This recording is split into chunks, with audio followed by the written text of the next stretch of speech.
सारा राज्य समस्त एसएसकेएमएसके शिक्षक शिक्षिका एकाडेमिक सुपारभाइजार माद्रासा पौरसभा शिक्षक शिक्षिका पार्श्व शिक्षक सह समस्त एसएसए कर्मीদের আমার চ্যানেলের পক্ষ থেকে আন্তরিক শুভেচ্ছা জানিয়ে শুরু করছি আজকের এসএসএ নিউজ। ইতিমধ্যেই আমরা যে 6 মার্চ আন্দোলন কর্মসূচির ডাক দিয়েছিলাম এবং সেটা যথেষ্ট সাফল্যের সঙ্গে আমরা সম্পূর্ণ করেছি। পরেই কিন্তু দেখবেন আমাদের একটা সাফল্য আসতে শুরু করেছে।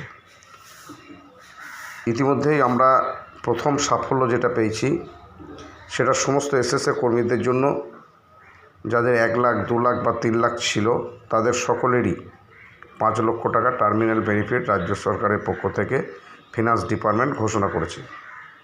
আগামী সপ্তাহেই সমস্ত ডিপার্টমেন্টাল অর্ডার, ক্লারিফিকেশন অর্ডার বের হয়ে যাবে।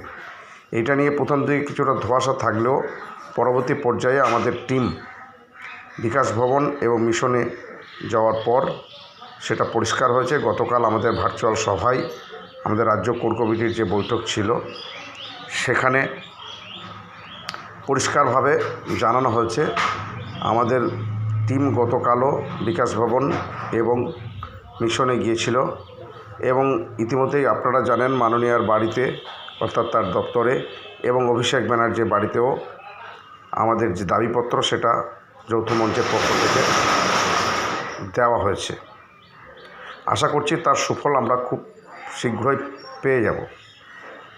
দ্বিতীয় যে সাফল্য আমাদের আসতে চলেছিল সামান্যর জন্য হলেও এই মুহূর্তে এখনও পর্যন্ত আমরা গতকাল পর্যন্ত সেই সাফল্য আমাদের হাতে আসেনি, যেটা হচ্ছে বেতন বৃদ্ধি। তবে এটা নিশ্চিত থাকুন বেতন বৃদ্ধি হচ্ছেই। যদি ভোটের আগে পর্যন্ত ঘোষণা না হয় তাহলে জেনে রাখবেন নির্বাচনের পরেই অর্থাৎ লোকসভা নির্বাচনের পরে এটা ঘোষণা হয়ে যাবে। সমস্ত ফাইল রেডি হয়ে গেছে। তো আমরা চেষ্টা করছি আগামী সপ্তাহেই যাতে সেটা ঘোষণা করা যায়। আপনারা ইতিমধ্যেই জানেন যে রাজ্যের মাননীয় মুখ্যমন্ত্রী তিনি মাথায় চোট পেয়ে গুরুতর আহত হয়ে হসপিটালে ভর্তি হয়েছিলেন। আমরা সংগঠনের পক্ষ থেকে তার আরোগ্য কামনা করছি এবং উনি মাথায় চোট না পেলে হয়তো গতকালকে আমাদের এটা গ্রিন সিগন্যাল পাওয়া যেত। তো যাই হোক, অপেক্ষা করতে হবে। আন্দোলনের একমাত্র পথ, আন্দোলনের পথ ধরে আমরা এগিয়ে যাব। ঐক্যবদ্ধ আন্দোলন ছাড়া সাফল্য আসে না, সেটা আপনারা বুঝতেই পারছেন। দীর্ঘ আজ 5 বছর ধরে আমাদের কোনো রকম কোনো বাড়তি বেনিফিট আমরা পাইনি। তো একটা আন্দোলনের ফলেই আমরা কিন্তু সাফল্য পেয়েছি।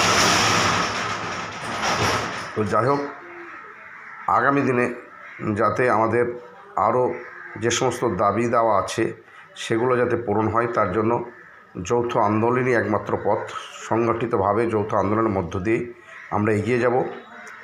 এটুকু বলতে চাই, যারা এই আন্দোলন কর্মসূচিতে আমাদের সাহায্য সহযোগিতা করেননি তাদের প্রতি আমার করজোড়ে অনুরোধ। আশা করব তাদের শুভবুদ্ধির উদয় হবে। আগামী কর্মসূচিতেও তারা আমাদের সঙ্গে কাঁধে কাঁধ মিলিয়ে ঝাঁপিয়ে পড়বেন এই আশা রাখছি। ইতিমধ্যেই আপনারা দেখেছেন আমাদের 6 তারিখ আন্দোলনের পরে পার্শ্ব শিক্ষকরাও 12 তারিখ সমস্ত সংগঠন ঐক্যবদ্ধ হয়ে একটা আন্দোলনের ডাক দিয়েছিল। সেটাও সরকারের প্রতি একটা বাড়তি চাপ নিশ্চয়ই এসেছে। তাই দুটো আন্দোলনের ফলে সরকার ইতিমধ্যেই যে চাপে পড়েছে এবং আমাদের যে বঞ্চনা সেটা সরকার মেনে নিচ্ছে। তো আগামী দিনে আশা করছি আমাদের বাকি যে সমস্ত দাবি আছে, বিশেষ করে শূন্যপদের শিক্ষক নিয়োগ, ইপিএফ এবং পেনশন, এগুলো আশা করছি খুব শীঘ্রই আমরা দাবি ছিনে নিতে পারবো।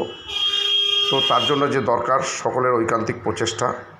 ইতিমধ্যেই আমাদের রাজ্যে যে সমস্ত কোর কমিটির সদস্য আছেন যারা কলকাতা লাগোয়া বাস করেন তারা প্রতিনিয়ত বিকাশ ভবন এবং মিশনে যাচ্ছেন। এটাকে ছোট করে দেখার বিষয় নয়। এখনও পর্যন্ত গ্রুপে বেশ কিছু শিক্ষক শিক্ষিকা বিরূপ মন্তব্য করছেন, অর্থাৎ নেগেটিভ কথাবার্তা বলছেন। আমি চাই তাদের শুভবুদ্ধির উদয় হোক, তারা এই ধরনের মন্তব্য থেকে বিরত থাকুন। আগামী দিনে কাঁধে কাঁধ মিলিয়ে সকলেই সংগঠিতভাবে লড়াই সংগ্রামের মাঠে আসুন, সাফল্য আসবেই। এটুকু বলতে চাই। আরেকটা বিষয় আপনারা নিশ্চয়ই লক্ষ্য করে দেখেছেন, ইতিমধ্যেই আমরা দাবি করার আগে থেকেই রাজ্য সরকারের পক্ষ থেকে গতকাল একটা অর্ডার বের হয়েছে যেটা আমাদের অ্যাডহক বোনাস ছিল 5,300 টাকা, সেটা বাড়িয়ে 6,000 টাকা করা হয়েছে। যারা মুসলিম কমিউনিটির শিক্ষক শিক্ষিকা আছেন তারা আশা করছি এবছর ঈদের আগেই বোনাসের টাকা অ্যাকাউন্টে পেয়ে যাবেন, এবং যাতে করে মার্চ মাসের অনারিয়াম দ্রুততার সঙ্গে ঈদের আগেই শিক্ষক শিক্ষিকাদের অ্যাকাউন্টে ঢোকে সে বিষয়েও সাংগঠনিকভাবে আলাপ আলোচনা চলছে, এবং আমরা আশা করছি 100% আশা করছি যে ঈদের আগেই মার্চ মাসের অনারিয়াম শিক্ষক শিক্ষিকাদের অ্যাকাউন্টে ক্রেডিট হবে। আবারও সকলের কাছে করজোড়ে অনুরোধ, যারা এখনও পর্যন্ত 6 তারিখের আন্দোলনের পাশে থাকেননি, আগামী দিনে যদি সরকার তার মধ্যে আমাদের সমস্ত দাবি মেনে নেয়, আশা করছি অধিকাংশ দাবি মেনে নেবে, এবং যদি কোনো দাবি না মানে পরবর্তী পর্যায়ে আমাদের যে আন্দোলন কর্মসূচি গ্রহণ করা হবে নির্বাচন পেরিয়ে গেলেই, সেই আন্দোলন কর্মসূচিতে সকলেই ঝাঁপিয়ে পড়বেন এবং কাঁধে কাঁধ মিলিয়ে আমরা লড়াই করব এই আশা ভরসা রাখছি।